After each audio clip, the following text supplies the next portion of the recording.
Here's why President Biden is so weak and why that is endangering us and the free world. Hello, I'm Steve Forbes, and this is What's Ahead, where you get the insights you need to better navigate these turbulent times.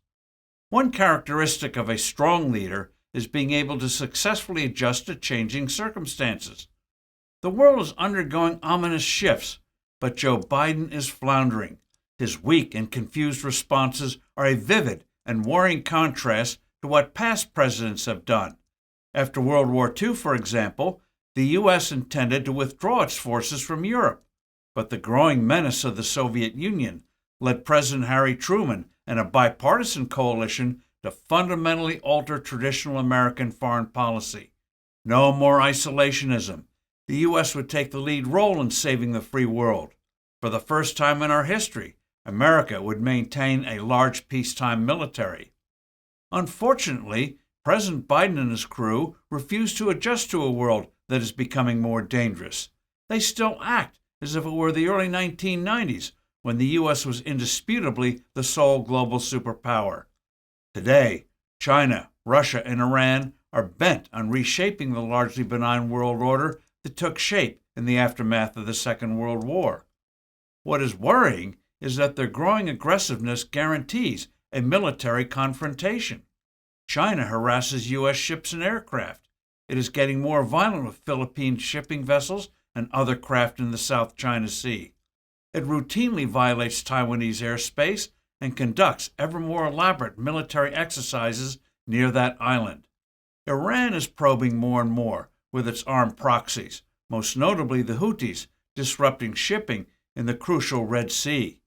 We should have hit both Iran and the Houthis hard for this, but Biden is only now contemplating missile strikes.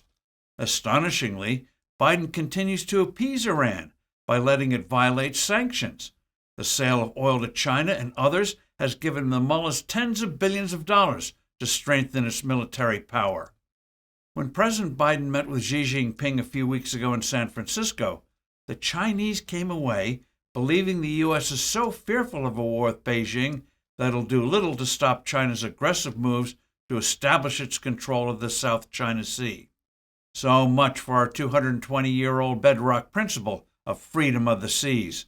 Shockingly, Israel's future is becoming less assured. Put aside Biden's appalling pressure on Jerusalem not to eradicate Hamas. The fact is that Hezbollah in Lebanon, armed by Iran, has both an army hardened from fighting in Syria and well over 100,000 missiles. Iran itself now has highly dangerous missiles and pilotless air weaponry. Israel could survive an all-out assault by both enemies today, but would suffer appalling damage. Yet Biden does nothing to stop Iran's military buildup and that of its proxies or its pursuit of nukes. Putin feels that he can win in Ukraine, as the U.S. and Europe dawdle on needed assistance. All this means that our adversaries will keep pushing, which eventually will lead to a serious military confrontation. Tragically for all who value freedom, Joe Biden is no Harry Truman. I'm Steve Forbes. Thanks for listening. Do send in your comments and suggestions. I look forward to being with you soon again.